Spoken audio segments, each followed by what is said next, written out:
Olá, mundo do samba, lá canal de São Paulo, seja bem-vindo ao podcast Sampa Samba, o último episódio do nosso podcast antes dos Gcines, que vão acontecer a partir da semana que vem em Santos e São Paulo, e, e do carnaval, né, em si, né, dos grupos Acesso 1 e Especial, que acontece em dia 28, 1º e 2 de março, né, 28 de fevereiro, 1º e 2º, 1º e 2 de março. Então, é basicamente isso. Hoje falaremos aí, portanto, das 5 escolas que vão integrar a parte final do, do grupo especial, que são Mocidade Alegre, Gaviões da Fiel, Acadêmicos do Tucuruvi, Estrela do Terceiro Milênio e Vai-Vai. Curiosamente, pelo menos do meu ponto de vista, os 5 melhores enredos do grupo especial estão né, nesse episódio de hoje. Né? Então, por isso que a gente organizou aqui para ter os 5 todos no mesmo tempo. Então é isso. Então não deixe de seguir o Sambistas de Depressão nas suas redes sociais, aqui no Instagram, no YouTube, no Facebook, no Twitter e assim por diante. Então vamos à primeira escola de hoje, que é a Escola do Limão, a Mocidade Alegre, que vem com o enredo. Quem não pode com mandinga, não carrega patuá. Enredo este que ele é do Caio Araújo, que é o carnavalesco, mas ele tem a escrita, né, e a concepção do Leonardo Antan, que permanece na escola, né, depois de, se não me engano, ele está no terceiro ano dele, se não me engano, é o terceiro ano dele como parte, né, da parte de enredo da Mocidade Alegre. Então, basicamente isso. Bem, o enredo da Mocidade Alegre, portanto, tem como principal ponto, né, principal aspecto, entender a ideia de mandinga, né, ou as mandingas, de certa maneira, e como isso, de certa forma, se estabelece entre um aspecto histórico e sincrético, né, dentro da ideia não só de África, né, de onde vêm os mandingas, mas também aqui no Brasil, onde tem uma hibridação com vários outros tipos de cultura, várias outras formas de se enxergar, de se pertencer. E nesse sentido, essas bolsas de mandinga eram formas de proteção que eram vistas como feitiçaria, né, como algo proibido pela Inquisição, pela corte portuguesa, mas que com o passar dos séculos essa tradição se manteve e ela não só se manteve, como ela se expandiu, né? Ela criou novas perspectivas e novas realidades. Então, nesse sentido, né, os mandinkas eles são herdeiros, né, numa reminiscência do que seria o Império do Mali, um dos principais impérios da África, principalmente essa África que tem um contato muito forte com os europeus. O Mali, né, assim como boa parte essa parte da costa atlântica africana, era hoje, né, na época era, mas hoje ainda é, uma região muçulmana. Então, nesse sentido, o próprio Mali, ele tem essa particularidade, né, de você ter tradições locais dentro de uma lógica própria, centralizada dentro da lógica do islamismo. Mas era comum dentro da tradição islâmica exatamente a posse, né, dessas bolsas de couro, e nessas bolsinhas de couro você tinha os trechos do Alcorão. Então, vamos dizer assim, o embrião do que seriam as bolsas de mandinga são exatamente essas pequenas bolsas com pequenas escrituras. Só que com o passar do tempo, essas bolsas de mandinga foram ganhando outros aspectos. Então você pode ter fios de cabelo, você pode ter é, especiarias, você pode ter outros tipos de, de amuletos, assim podemos falar, que constituem essa proteção que é o principal objetivo. Então, nesse sentido, a origem do que seriam as bolsas de mandinga são exatamente os mandinkas da região do Império do Mali, que inclusive a escola não só cita no samba, mas deixa, né, subentendido dentro da sua lógica de enredo. Aqui no Brasil, portanto, quando os mendigos chegam como negros escravizados, essa tradição das bolsas se, né, espalha como um todo. Entretanto, acho que isso é mais interessante, a lógica, né, dessas bolsas de mandinga, mas também as diversas faces que elas possuem, elas vão adquirindo, né, ou vão se hibridizando com outras culturas que possuíam não exatamente a bolsa de mandinga dos mandinkas do Império Mali, Mas, por exemplo, em Angola você tinha uma espécie de bolsa e ali você tinha vários artefatos que para o povo local eram exatamente artefatos de, vamos dizer assim, encanto, né? De encantamento. E nesse sentido, essas bolsas elas tinham uma profundidade muito grande com a religiosidade. Então aqui a gente está falando da África Centro-Ocidental, em especial o Congo e Angola, que aí já tem ali uma proximidade com os inquices. Então essas bolsinhas elas eram chamadas de minquices. Em outros lugares elas eram chamadas de bo. Então nesse sentido, essas bolsas de mandinga, o que eu estou querendo falar aqui, né? Que eu acho que esse enredo é o enredo mais interessante do grupo especial, porque é interessante pensar que um pequeno amuleto, né, uma pequena bolsa, ela possui uma história muito interessante de ser contada. Então, aqui no Brasil, essas bolsas de mandingas, elas foram, portanto, se hibridizando com várias outras culturas, com várias outras formas de proteção, e ela ficou muito mais associada à população negra. Mas tem vários relatos de pessoas brancas que possuíam bolsas de mandinga como proteção, principalmente guardadas aqui, né, no como se diz, no pescoço, né, e guardadas próximas ao coração, ou bolsas que eram guardadas é, sob as vestes, então disfarçadas dentro da roupa, e de certa forma uma forma também de proteger as pessoas. A escola cita o caso do José Francisco Pereira, que era nascido em África, foi escravizado e trazido para o Brasil e depois levado a Portugal, que foi acusado de feitiçaria pela Inquisição. Isso aqui é interessante, né? Porque a escola coloca que essa tradição, que é de certa forma inofensiva, era vista como uma coisa maléfica para o português, nessa lógica católica, principalmente do catolicismo português, que para quem conhece, ou para quem não tem muito contato, né, na lógica histórica, o catolicismo português e o catolicismo espanhol, o ibérico, essa Inquisição ibérica, de certa forma, era muito mais punitiva do que outros espaços da Europa.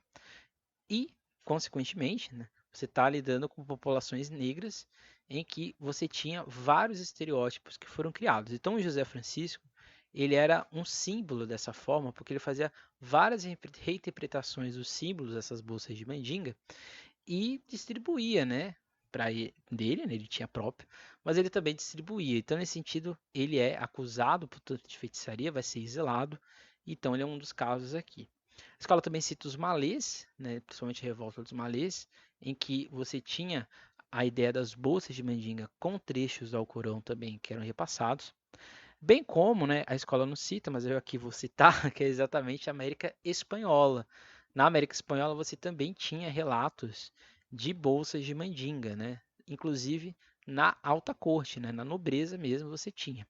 Então é interessante pensar que a América portuguesa, mas também a América espanhola, a América como um todo, tinha uma tradição comum, mas só que tinha vários nomes, né, várias representações possíveis e existentes. Então, nesse sentido, a escola vai também, de forma assertiva, né, ela aborda a questão pós-abolição, então a gente já está aqui dentro da lógica, mas assim, início do século XX, mas essa transição do século XIX para o século XX, em que a prática de curandeirismo, mas principalmente a prática ilegal das bolsas, permaneceu.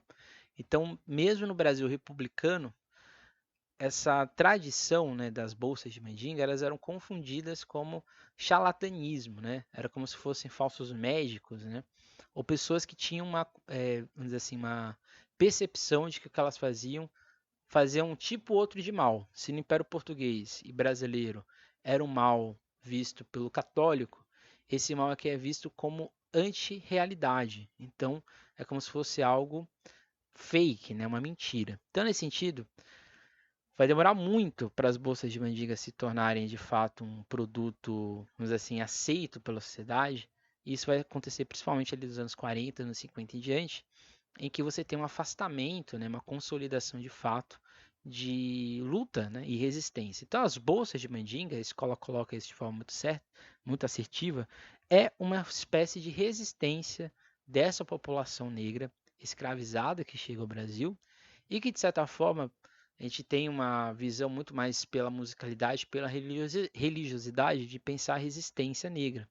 Mas a escola traz, por meio das bolsas de mandinga, uma forma também de ter resistências culturais negras dentro da lógica brasileira. Então, a escola ressignifica a ideia, né, a própria lógica das mandingas. É, de certa maneira, um enredo extremamente denso na sua possibilidade argumentativa. E olha que a gente está se baseando exatamente aqui no vídeo que a escola postou referente ao enredo. E esse vídeo, né, nos leva a várias possibilidades de enxergar esse enredo. É, de forma, vamos dizer assim, de forma argumentativa, é o enredo mais interessante e que tem mais potencial, se ele for bem trabalhado, de certa forma. E a escola termina dizendo que as bolsas de mandingas elas se direcionam também para o que a gente chama de fitinhas, né, de patuás, que são esses pequenos esses pedurincalhos, né, que a gente tem. Então, nesse sentido, a escola vai também nesse direcionamento, que eu acho que também forma bastante assertiva.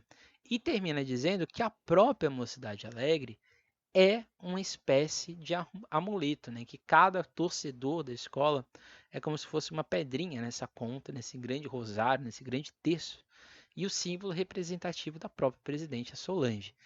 A escola busca, né, o seu terceiro tricampeonato. A Mocidade Alegre tem um tricampeonato que é logo os 3 primeiros títulos da escola. Tem o tricampeonato mais recente e busca aí, portanto, o tricampeonato. Tem tudo, tem grandes condições, eu diria, de fazer isso, porque o interessante da Mocidade, fazendo já um elogio a toda a equipe que cuida dos enredos da escola, a Mocidade vem numa crescente de qualidade, né?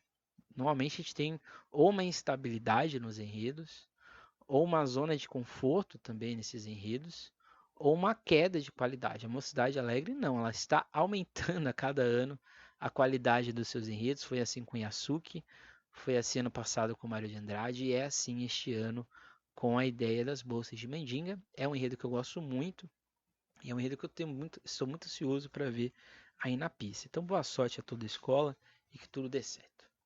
Vamos agora para a Gaviões da Fiel.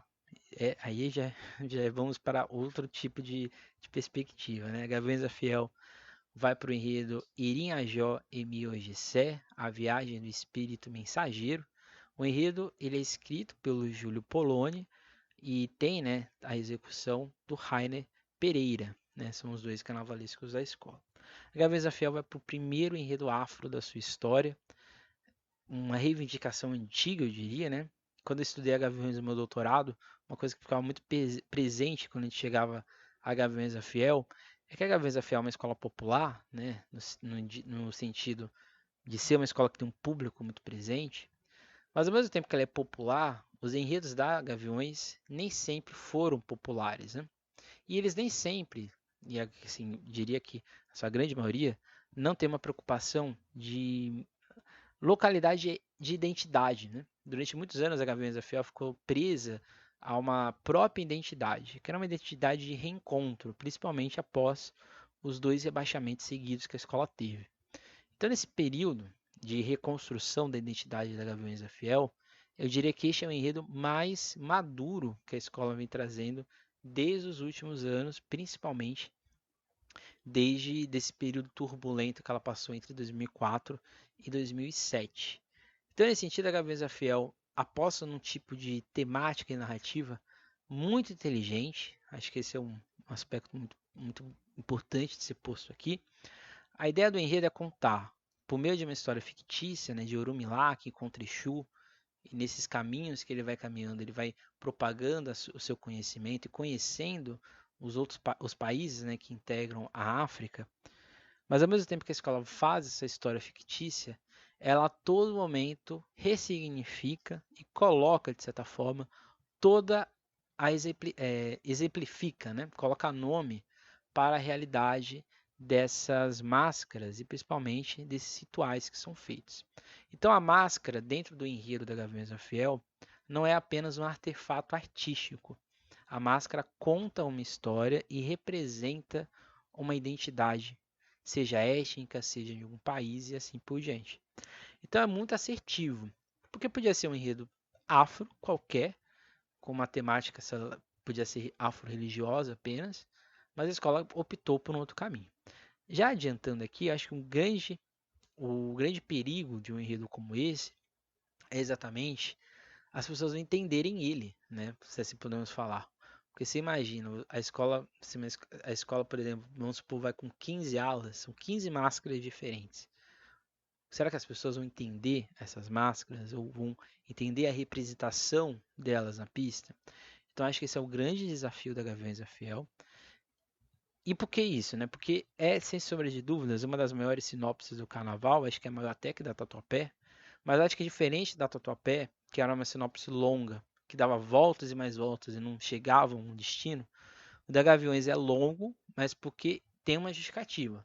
A escola coloca sempre o porquê daquela máscara está sendo representada e porquê dela está ali dentro do enredo. Então a ideia da escola é contar a história do continente africano a partir da representação imagética dessas máscaras.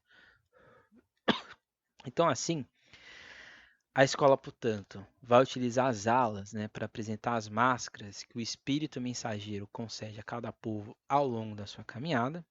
Em sua viagem, Urumilá também se encontra com outras divindades, orixás ou inquices, atos que estão representados nos carros alegóricos. Então, as máscaras estarão nas alas e as alegorias vão estar aí representadas ou com esse encontro das divindades e assim por diante, esses atos, né? Por isso que o samba tem, né, ao longo da sua feitura, várias menções aos orixás. Então, nesse sentido, esse Emi caminheiro, que é Urumilá, portanto, ao encontrar Exu, ele vai transitar por essa história da África. Então, assim, a escola não tem um enredo muito. Se você olhar, vamos dizer assim, numa perspectiva rasteira, né, rasa, parece um enredo só sobre máscaras. Mas ele vai além disso, né?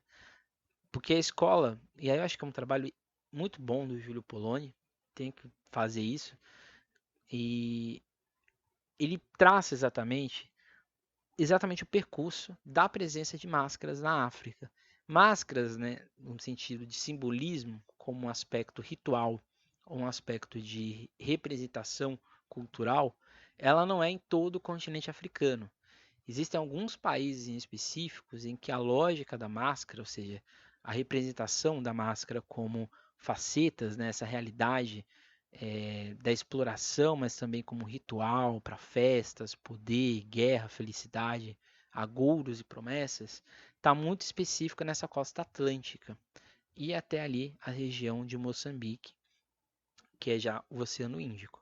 Então é interessante pensar que essa tradição de máscaras é muito semelhante ou tem um contato muito próximo com nossa cultura mesmo, já que boa parte dessa população é, né, a população escravizada que chega ao Brasil, está nessa região imagética das máscaras. Então a escola cita os países em que ela vai ter a representação. Então você tem Burkina Faso, Costa do Marfim, Serra Leoa, Gana, Benin, Nigéria, Camarões, Guiné Equatorial, Gabão, Angola e República Democrática do Congo, como os espaços em que essas máscaras estão acontecendo. Então, o material, a máscara em si, não é o objetivo da escola. A escola não está preocupada em contar como que a máscara é feita. A escola quer contar como que essa máscara, na imaterialidade dela, ou seja, no espírito que ela representa, ou na entidade que ela está sendo concebida, ela se representa. E aí, quem tem interesse, né, existem vários estudos, várias pesquisas sobre máscaras africanas, e as máscaras em África, elas transitam por várias realidades. Ela pode ser apenas uma espécie de máscara mesmo, que você coloca aqui na cabeça. Podem ser máscaras em que você cobre toda a parte da sua cabeça até a parte aqui dos ombros. Ou a máscara pode ser literalmente o corpo inteiro. Então você coloca a representação da máscara, que pode ser ou na cabeça ou acima da cabeça, como por exemplo os egunguns, e ali você tem toda uma representação possível. Então, nesse sentido, são muitos. Eu acho que em termos materiais, é um enredo que é muito fácil de ser reproduzido. Mas o entendimento, aí eu repito, deste enredo, da temática em si, acho que é o grande desafio da Gaviões da Fiel. Então, alguns povos são citados, né, os Kanagas do Mali, e aqui é a relação de transe com a máscara, os Dogon de Burkina Faso, e aqui toda a lógica das máscaras, né, retilíneas, os Boá de Burkina Faso também, no equilíbrio pela relação entre o mundo físico e o sobrenatural, que são entidades, são máscaras que são enormes, né? São para cima como se fosse um totem mesmo. Os Soeis, né, de Serra Leoa, que são utilizados apenas por mulheres, os baulês das feições humanas com os animais, e os Kipeli, né, que ali também são de búfalos e antílopes, e os Geledés, né, que são ali uma representação também de força. Então, esse primeiro momento, a escola está falando das máscaras enquanto aspecto de representação da artística mesmo, né, de linhas e retas, e ela transita depois para as máscaras dentro da realidade com os animais, né? Muitas máscaras são representações de animais, principalmente antílopes e leões, que são os mais representados. Nesse sentido, é também um acerto porque o começo dessa tradição de máscaras no continente africano é exatamente nessa ideia animalística, mas também nessa ideia de representação sobrenatural, se assim podemos dizer. E também você tem as máscaras e formas de ritual, como o ritual Geledé, que é um patrimônio da humanidade, e dos egunguns, né, que é quando os espíritos retornam para exatamente você ter essa festividade. Entretanto, a escola tem nesse primeiro momento as máscaras no seu aspecto geométrico, depois a máscara no seu aspecto animalesco, né, relação com a natureza, a máscara no aspecto ritual, e também tem as máscaras na lógica de dor, que aí é a representação de fato da presença africana. Então é interessante que a Gaviões da Fiel coloca que essas máscaras, que têm um sentido para os povos em África, elas são transformadas em exótico, em objetos de decoração para os europeus, sem entender ou sem respeitar o que elas são enquanto origem e feitio. Então a escola vai falar dos chokwe de Angola, que são várias máscaras que tem ali a ideia que a escola, né, faz aqui uma representação poética de lágrimas e sangue. E a escola termina, portanto, nos Cuba e nos Betek do Congo, assim como os Kota e os Kakungus, também dali dessa região da República Democrática do Congo, que são máscaras de realeza. E aí a escola termina exatamente dizendo que nessa viagem do espírito mensageiro, né, nessa relação que ele constrói, a própria escola se reencontra com um novo passado, mas principalmente com um novo futuro da África, que é exatamente a busca e a procura do Alafiá, né, do Alafi Ieuá. Então, assim, né, uma nova Aruanda desce do céu e desabrocha da terra. O lugar sonhado floresce do solo sagrado. A África do futuro é tal qual o sonho do antepassado. Que os meus saberes e mensagens iluminem o desígnio de todos os filhos e engrandeçam o destino de suas nações. Alafiá. Então, nessa viagem que o mensageiro faz, ele encontra, vamos dizer assim, a paz e a partir disso ele desdobra-se, né, em várias possibilidades e realidades. É o enredo mais denso do grupo especial, sem sombra de dúvidas. Ele é muito bem pesquisado, então parabéns a toda a escola e ao Júlio que fez a pesquisa. E é um grande desafio. Acho que, repito, o grande desafio desse enredo é as pessoas entenderem ele. Então, não só ver um desfile bonito na frente, mas é entender a mensagem, o conteúdo. Eu acho que é um papel da escola, não é do público, de ter que buscar nada. Então, acho que é um papel da escola, talvez uma representação escrita nas redes sociais ou algo do tipo, que explique o enredo. É uma coisa que eu bato aqui na tecla em São Paulo, das escolas dialogarem mais com seus enredos, são enredos bons, né? A gente viu aqui da Mocidade, que é um enredo excelente, que poderia ser ainda melhor explorado nas suas redes sociais.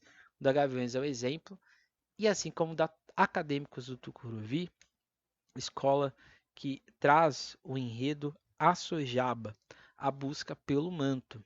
Enredo este que aqui mesmo tem muita gente neste enredo. O enredo da Tucuruvi, ele tem como, né, escrita exatamente o Vinícius Natal, que é o texto. A pesquisa tem a participação do Johnny Leite e do Nicolas Gonçalves e do próprio Vinícius Natal. E você tem também a participação, né, no caso da pesquisa, da Glicéria Tupinambá, do professor Ricardo Domingos, do Rodrigo Pereira e do Luiz Rufino. Por que eu digo tudo isso, né? Porque eu acho que é o mais interessante nas pesquisas de enredo do Vinícius Natal é exatamente como ele, de certa forma, absorve boa parte do enredo, não só numa forma rasa, né? Ele tem ali todo um aprofundamento, mas ao mesmo tempo que tem essa profundidade, os enredos, né, que ele tem, pelo menos se apresentado no Tucuruvi, são extremamente didáticos. E esse aqui não foge à regra. O enredo da Tucuruvi, portanto, tem como principal objetivo falar do manto Tupinambá, um dos principais símbolos da ancestralidade e de poder, né, de status da população tupinambá no período pré-cabralino, né, como alguns chamam, mas no pré, antes da chegada de Portugal e durante a chegada portuguesa. Esses mantos tupinambás, portanto, eles são carregados, né, de grande ancestralidade e, de certa forma, eles refletem toda a lógica de ancestralidade, né, da cosmologia que os tupinambás tinham de enxergar a realidade. Então, nesse sentido, não tem como você fugir de muita coisa, porque o enredo da Tucuruvi é muito simples. De novo, né? Assim como era o enredo de Fá, é muito simples, mas é um simples muito bem feito. Então a escola vai falar destes sonhos, né? São vários sonhos que são postos dentro da lógica do enredo. E neste mundo de sonho, né? Nesse onírico, o manto Tupinambá, ele meio que vai se materializando em várias realidades. Uma realidade do sonho, do passado ancestral e ritual do seu povo, né, dos tupinambás. Ele vai nessa mesma lógica do sonho passar pela feitura, né, pela organização na existência do próprio manto, passando pela lógica exatamente da repressão e da invasão portuguesa, até chegar no momento que o manto tupinambá ele se reencontra com a sua origem, que é o retorno dele. Esse é o enredo da Tucuruvi. Não tem muito mais o que dizer, se assim podemos dizer, mas eu acho que é interessante pensar isso, né? Os tupinambás, né? Eles estão muito em alta na ideia carnavalesca brasileira, né? Se teve a Portela falando de Guajupiá, que era de certa forma falando de tupinambás. Você teve o Nosso Destino é Ser Onça, da Grande Rio, que falava sobre a ideia da mitologia, principalmente religiosa, e de relação social dos tupinambás. E aqui você tem um enredo que fala do manto em si, que era, de certa forma, o ponto final do enredo da Grande Rio. Então aqui o enredo da Tucuruvi é apenas o manto em si. Então, nesse sentido, os tupinambás eles realizavam vários rituais, como da antropofagia, por exemplo, nessa absorção do inimigo, né? E nesses rituais de antropofagia, ao fim deles ou durante eles, as pessoas mais importantes, né, os mais, vamos dizer assim, de prestígio dentro dos tupinambás, vestiam os mantos. Esses mantos, eles tinham variadas formas e variadas cores, mas todos eles seguiam a mesma lógica, né? Penas de pássaros, principalmente os guarás, eles eram tecidos, né, nessa tiúba, não, tiúba não. Eles eram tecidos exatamente nessa lógica, né, de adornos, né, de é um objeto natural, né, orgânico, né, mas é como se fosse de certa forma uma trama. Nessas tramas você vai colocando as penas e aí com o mel, né, da abelha você vai colando, né, e juntando tudo. Então era um manto artesanal feita por mulheres e a escola diz isso, né? Nosso enredo irá como um grande sonho buscar o manto que está longe de nós e a memória tupinimbí que habita a Serra da Cantareira. Nossa escola ressoa a voz de Glicéria, que incansavelmente luta pelo seu retorno e a valorização dos povos indígenas. Então, assim, vestir o manto é a certeza de que a humanidade conecta-se com os encantados e, assim, a vida caminha para a comunhão com o sagrado natural. Sabedoria trançada pelas mãos de sábias mulheres, o manto é a feminina ancestralidade que vive cada um de nós. Então, assim, a escola vai falar não exatamente dos tupinambás, mas os tupinambás são, de certa forma, coadjuvantes, ou seja, eles são atores coadjuvantes do ator principal, que é o manto em si. Então a escola não coloca o manto, assim como a máscara para gaviões não é só uma máscara, ela tem um feitio artístico, mas também de identidade e de contar história. O manto tupinambá é a mesma coisa. não é só um manto para Tucuruvi. O manto ele é além disso. Então ela absorve a sabedoria Tupinambá e coloca dentro da sua lógica de enredo como um todo.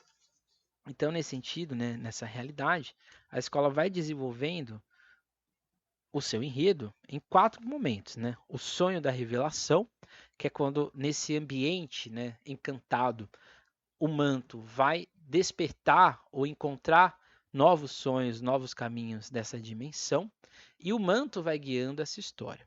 Aí depois você tem o sonho de feitura, que é exatamente a construção do manto em si, que é aquele momento do refrão do samba enredo. Depois você vai ter o sonho que canta o outro lado da história, que você tem a proximidade com o invasor. Só que aqui acho que é mais interessante, né? Porque a escola não coloca o invasor, né, no caso aqui o português, como se ele fosse o vencedor dessa história, né? Porque ele chegou aqui, pegou o manto, ele está feliz e ele é legalzão. Não é isso que a escola coloca. A escola, pelo contrário, diz que nesse manto, nessa lógica antropofágica, somente o invasor seria devorado, né? Não o guerreiro, né? Na lógica do Tupinambá é o guerreiro, mas na lógica que a escola coloca aqui é o invasor que está sendo devorado. Tanto é que ele diz, né? Eu vi o devorador sendo devorado, descoroado. Eu o vi aniquilado. O exotizador agora seria exotizado. Então a escola, ela constrói uma nova visão, uma nova interpretação de enxergar essa ideia do manto. Então, assim, no sonho de retorno, é exatamente quando a historiografia, mas principalmente a luta indígena e a luta, de certa forma, de patrimônio do Brasil, está resgatando aos poucos esses mantos. Ao todo, existem 11 mantos tupinambás no mundo, todos eles estão na Europa, e o que está chegando ao Brasil, ele vem da Dinamarca. E mesmo assim, ele é repleto de vários questionamentos, né? Esse manto, ele deveria voltar à posse dos tupinambás, ele deveria voltar a ser um objeto de museu. Há um projeto, uma iniciativa desse manto ser também uma forma de enxergar a cultura, então proximidade com escolas, com a comunidade como um todo. Então são várias as questões que são levantadas pelo manto tupinambá, mas acho que é o mais interessante.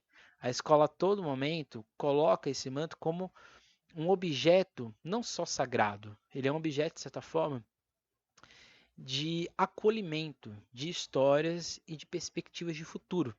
Por isso que a escola, de certa forma, coloca o manto como sendo uma possibilidade da própria Tucuruvi se encontrar com a vitória, ou se encontrar com esse desejo de vencer, né? E é como se fosse na vitória vencer o manto, vestir o manto de certa forma, e assim encontrar novos caminhos, novos rumos.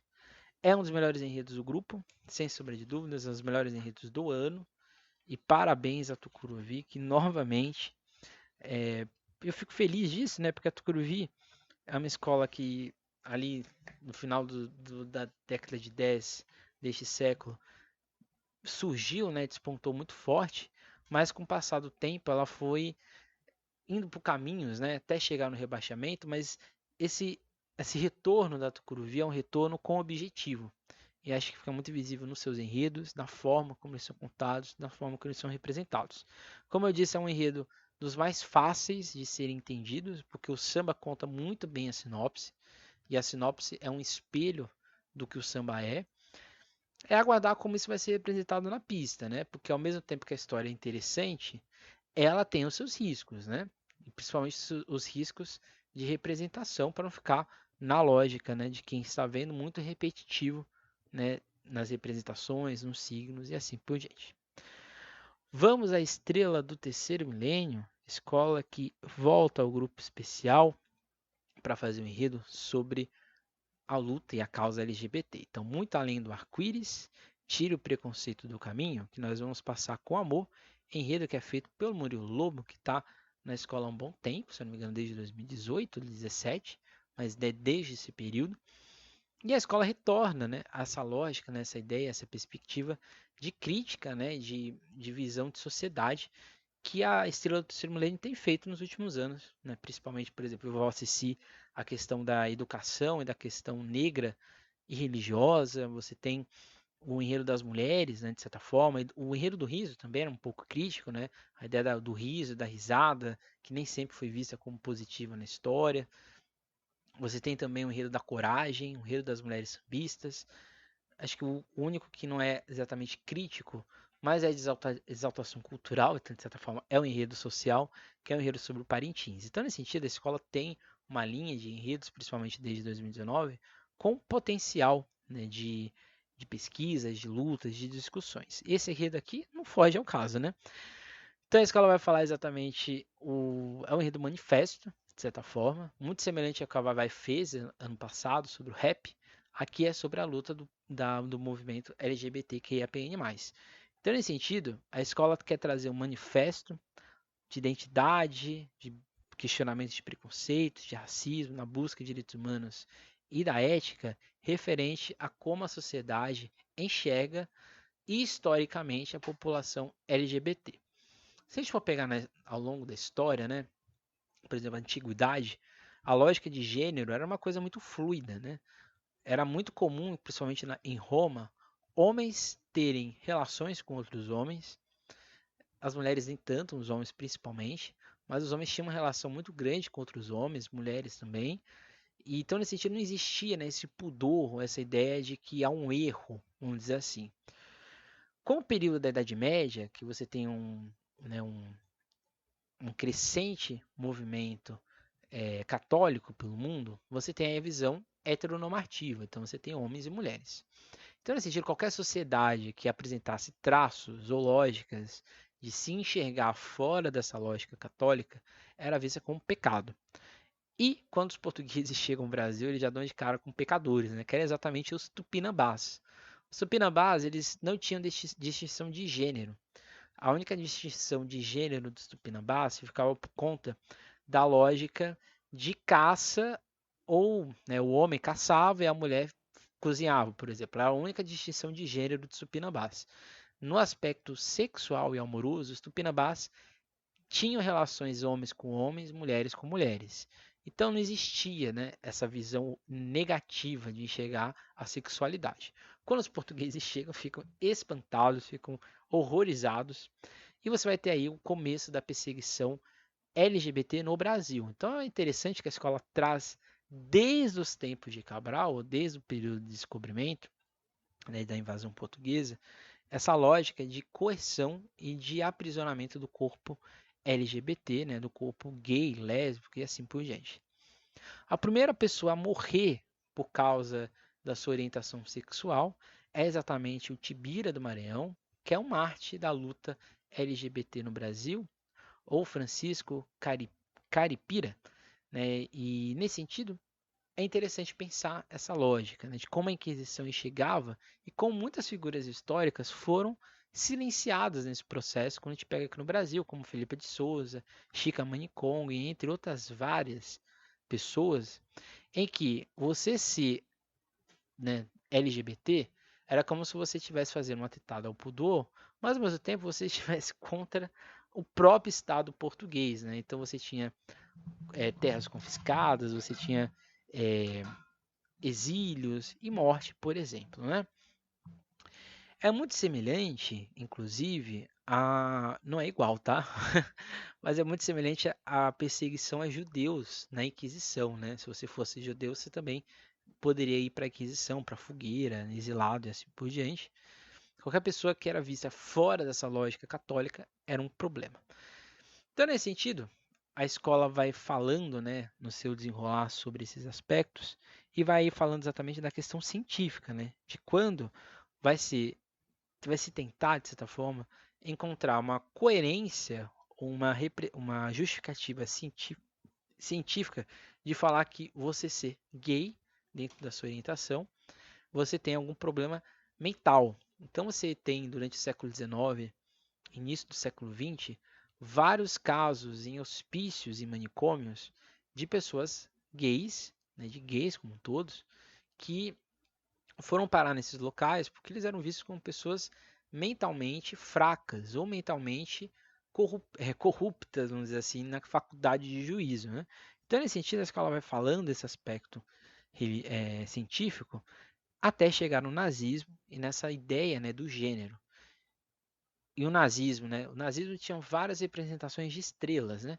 Talvez a estrela mais conhecida do nazismo é a estrela amarela, que qualquer pessoa judia tinha que usar a estrela amarela. Mas os homossexuais na Alemanha, eles usavam uma estrela rosa. E qualquer pessoa que tinha a estrela rosa, né, costurada, ela era identificada, portanto, como gay.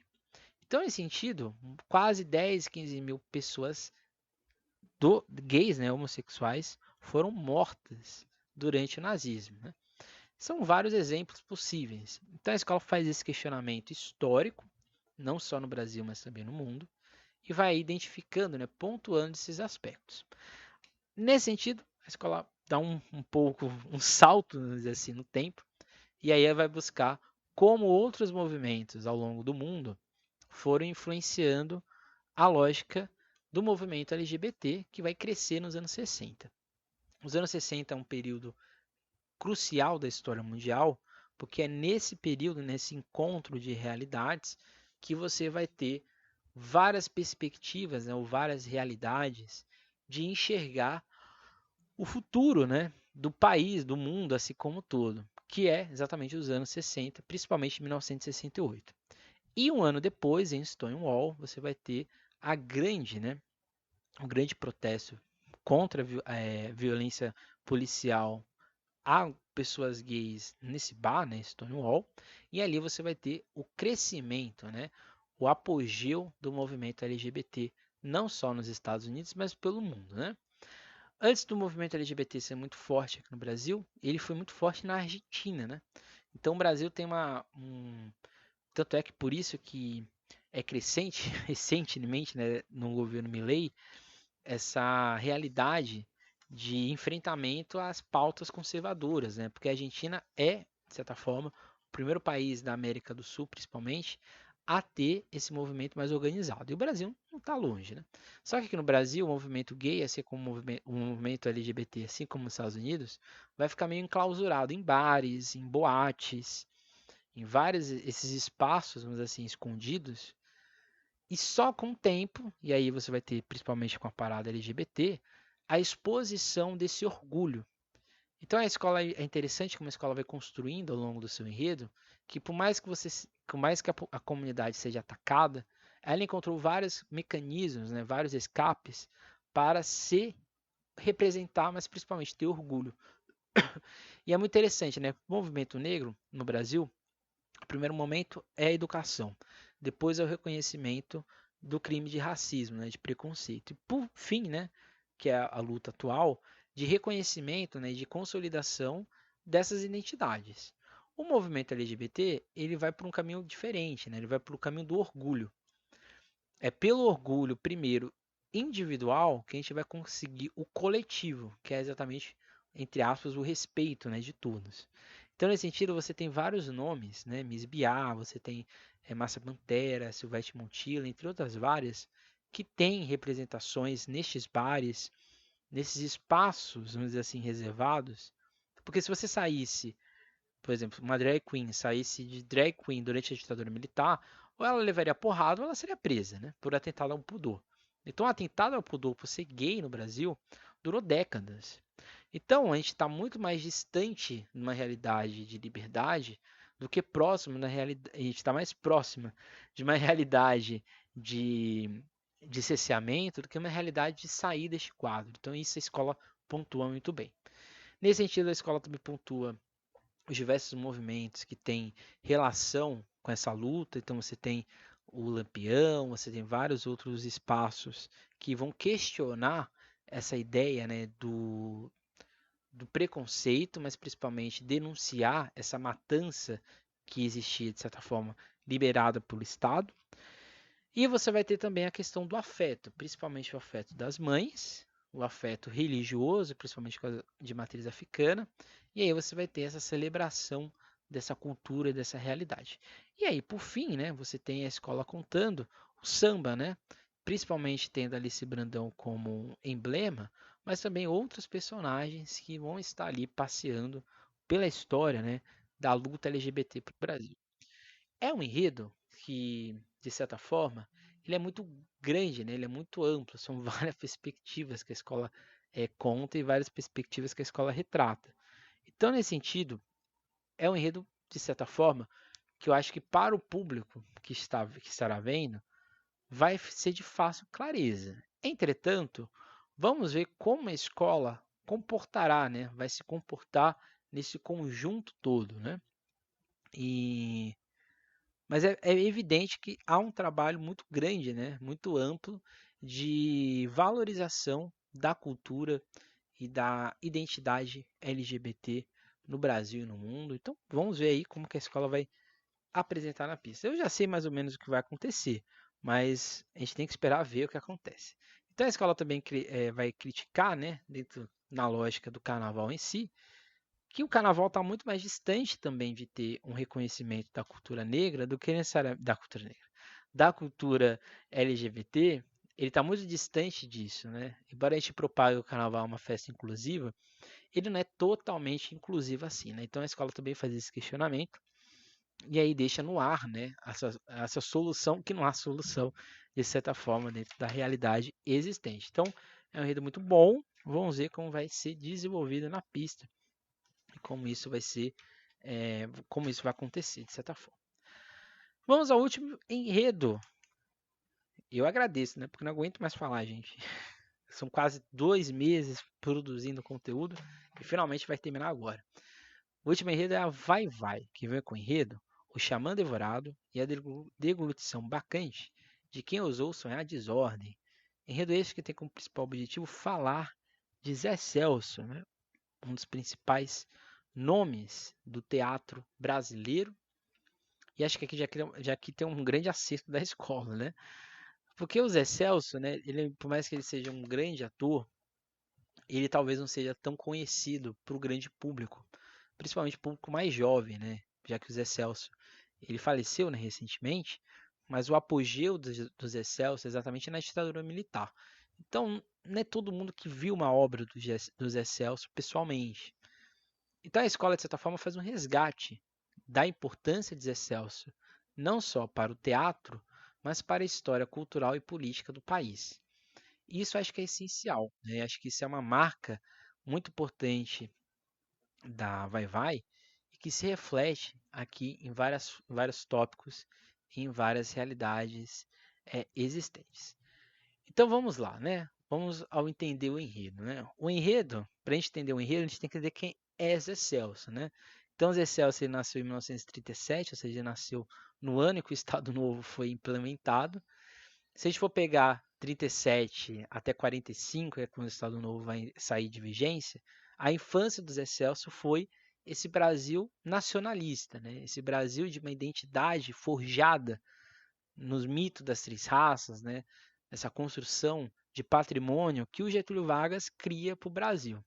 Então ele nasce nessa realidade, de certa forma, conservadora de chegar ao Brasil, já que ele é do interior de São Paulo de Araraquara. Vamos dizer assim que o período de adolescência e início da vida adulta do Zé Celso é um Brasil de um sopro democrático, principalmente do período desenvolvimentista do Juscelino Kubitschek. Por isso que quase todas as obras iniciais, né, do Zé Celso têm essa crítica desse desenvolvimento burguês brasileiro. O nacional desenvolvimentismo do Juscelino Kubitschek ele foi extremamente assimétrico. Pelo contrário, né, você teve um crescimento econômico no Brasil que gerou várias dívidas e inflação e que empobreceu o brasileiro, na verdade, né? Apenas o brasileiro que estava dentro desse núcleo de desenvolvimento cresceu, vamos dizer assim. Mas quem estava afastado, principalmente região norte, região nordeste, foi extremamente prejudicado com essa lógica. É nesse período de Juscelino Kubitschek que você tem um êxodo de pessoas do norte e nordeste para a região sudeste, principalmente. Então, o Zé Celso, ele nasce no governo de Getúlio Vargas, passa a infância ali nesses mitos e emblemas, vive essa lógica existente do governo de Juscelino Kubitschek, e eu diria que nessa fase, né, principalmente enquanto ele está ali na Faculdade de Direito de São Francisco, e no período que ele sai, aí ele vai ver literalmente a ditadura militar. É muito interessante pegar esse aspecto, porque eu acho que para a gente entender Zé Celso, a gente tem que entender exatamente o contexto histórico dele. O contexto histórico do Zé Celso é de questionamento político. E em nenhum momento, né, e acho que esse é um grande acerto da escola, embora a gente saiba que a escola quer ir forjar coisas que ela não quer reconhecer mais, esse enredo é política, mais político que o enredo do policial do PM Caveirão. Então, nesse sentido, eu acho que é um grande acerto do Sidney França colocar essa realidade do Zé Celso como um ato político, né? Como um ato de deglutição bacante. E aí a gente vai para os signos que a escola coloca, né? Esse xamã devorado, né? Esse Baco, né? Essa figura exusíaca, é de certa forma uma grande representação de Zé Celso. Por quê, né? Porque Zé Celso é chamado de Exu das artes, né? Porque de certa forma ele é fluido na forma como ele conta os textos e a interpretação dele. E isso gera, de certa forma, uma transformação na forma como o receptor da obra, né? Ou seja, o receptor de quem está vendo a peça, vê essa realidade. Então, por isso que o teatro oficina, diferente do teatro arena, né, que eram os dois rivais, o oficina ele era muito mais conceitual. Ele não queria ser, de certa forma, um panfleto político nu e cru da realidade. O teatro arena, o teatro oficina, na verdade, ele era um pouco mais tropicalista, né? Ele tinha uma visão mais subjetiva de enxergar o trabalhador. Enquanto o arena, ele enxergava o trabalhador como uma figura apenas receptora da ideia, o oficina, ele via o trabalhador, que veria a obra, como uma espécie de continuador dessa ideia que está sendo propagada. Então essa é a grande diferença, e por isso que ele, o xamã das artes, né, esse Exu das artes, é a forma como Zé Celso é reconhecido. Então o Teatro Oficina, ele é o grande centro cultural da cidade de São Paulo, e ele ficava exatamente no Bexiga, né? O Zé Celso, ele era da Vai Vai, então assim, é um encontro de várias vertentes, né, de várias perspectivas de enxergar o próprio bairro, a própria escola e a própria relação com o Zé Celso. Então o Teatro Oficina, creio eu que o Teatro Oficina seja na comissão de frente, pelo menos no que eu vi nos ensaios, acho que a oficina já é uma forma de a gente entrar nessa arte e visão dos excelsos de chegar à sociedade. E para quem nunca foi no Teatro Oficina, o Teatro Oficina é uma espécie de corredor, né? É um corredor meio retangular e tem várias, como se fosse vários lances, né? Várias, vamos dizer assim, andares, né? Nesses andares você tem vários canos, várias formas, né, de organização e o público ele fica em torno, é como se fosse uma grande arena em que a peça acontece no meio. Então o público ele está dentro da peça. E o Teatro Oficina foi invadido, foi queimado, passou por todos os intempéries possíveis e mesmo assim o Zé Celso continuou dentro da lógica de enfrentamento à cultura e principalmente à censura da ditadura militar brasileira. Então, nesse sentido, a escola acerta no tom, nessa, nessa ficção que ela cria para contar uma história original. Então, o começo, né, é exatamente esse xamã devorado. Então, é como se Zé Celso se permitisse ser devorado pela Vai-Vai, mas ele não é só devorado, ele mesmo devora a Vai-Vai. Então, é um enredo extremamente tropicalista, se assim podemos dizer, e tem ali uma vertente, um pezinho na semana de 22 também, eu diria. Então, nesse aspecto, eu acho que é muito interessante perceber como essa construção é feita e como essa antropofagia do Zé Celso é muito bem contada. Então, a escola cita várias obras do Zé Celso, A Vida Impressa em Dólar, Pequenos Burgueses, O Rei da Vela, Roda Viva, Galileu Galileu, Hamlet, Os Sertões, As Bacantes, Macumba Antropofágica, Graça Senhor, Os Sertões já falei, As Boas, Mistérios Gozosos, entre outros, e para dar um fim no juízo de Deus. Esse momento é exatamente a deglutição bacante, então é como se fosse o teatro representando não só aspectos da cultura brasileira, mas a própria vida do Zé Celso ali presente. A escola não cita exatamente o teatro, mas a gente poderia, o cinema, mas Excelso tem participação e tem direção de vários filmes, todos eles dentro dessa lógica da visão antropofágica de chegar ao teatro, e ele tem uma representação muito importante nesse sentido. E por fim, ela vai para Quem Sonhou Desordem, que é exatamente a densidade, né, de antropofagia que o enredo possui. O enredo ele tem essas camadas, né? Eu acho que também é um tipo de enredo que pode gerar uma confusão ao público, porque acho que o grande senão aqui do enredo não é nem o enredo, mas a ausência de cultura de teatro que o brasileiro tem, né? O brasileiro não tem um hábito de uma peça teatral. Imagine uma peça teatral no teatro oficina. Então, nesse sentido, acho que o grande desafio da Vai Vai é fazer as pessoas entenderem o desfile. E aí eu acho que tem um passado importante na Vai Vai, né? Porque assim como a obra do maestro Carlos Martins, aqui é um princípio muito semelhante, né? Já que o Zé Celso está dentro dessa arte, de certa forma, um pouco mais conceitual, se assim podemos dizer, e de certa maneira a escola tem várias possibilidades e muitos desafios de representação dessa realidade, mas sem sombra de dúvidas, né? Acho que é um enredo muito bem feito, muito bem construído, mas ele tem essa questão aí, né? Como essas representações do Bexiga com o Zé Celso, desse Exu, dessa figura bacante, como isso tudo vai se encontrar e se desdobrar na pista. Talvez isso aí seja o grande desafio da Vai Vai para o Carnaval de 2025. É isso. Vamos aqui, portanto, aos destaques que a gente faz aos enredos deste ano no grupo especial. E são alguns, tá? São 6 aqui que a gente vai destacar. São 6? São 6 exatamente. A gente vai começar aqui com o 5 de hoje.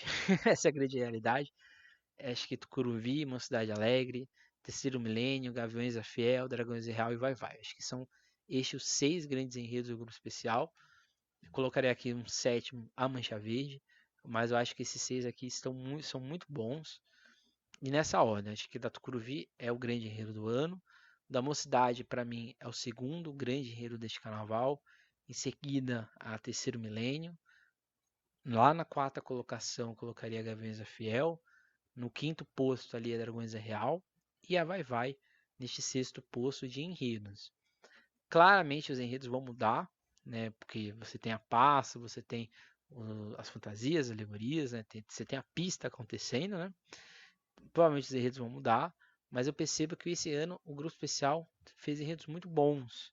E eu fico muito feliz disso, né? Porque significa que as escolas, ou pelo menos estão investindo mais na figura do enredista e dando mais protagonismo a essas pessoas, ou elas estão literalmente percebendo que se elas quiserem atrair público e elas quiserem atrair relevância cultural, elas precisam ser objetos de cultura. E estes 6 enredos, dentro das suas particularidades e também dentro das suas limitações, fazem isso de forma muito bem feita, seja pelo lado filosófico, identitário e assim por diante. Então, esse foi o nosso episódio de hoje. A gente encerra os nossos episódios de podcast. O nosso podcast vai voltar apenas na no grupo no grupo não, nos Desfiles de Santos. Exatamente, que é quando a gente vai ter a volta do Café Comédia, nosso quadro que vai falar sobre a folia paulista, santista. E a gente vai falar, portanto, do primeiro dia, do primeiro, do segundo dia de Santos. E a gente vai ter o Passando a Régua do Carnaval Santista, tá? Esse Passando a Régua do Carnaval Santista, se tudo der certo, no dia da apuração, tá? Se tudo der certo. Não garanto isso. E a gente volta a falar de São Paulo na Alvorada Paulistana, tá?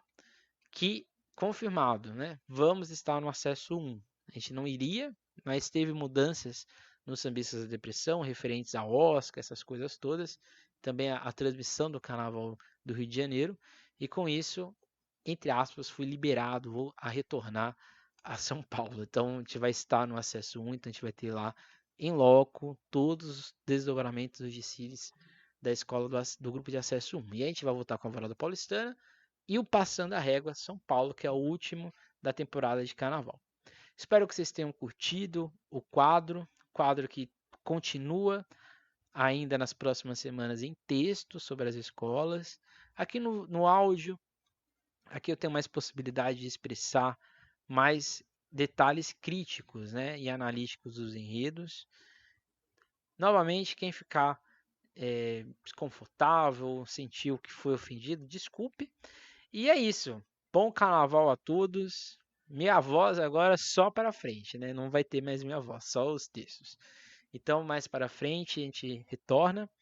E bom carnaval a todos. Bom desfile, né? A todas as escolas do grupo especial de acesso de São Paulo, as escolas da UESP.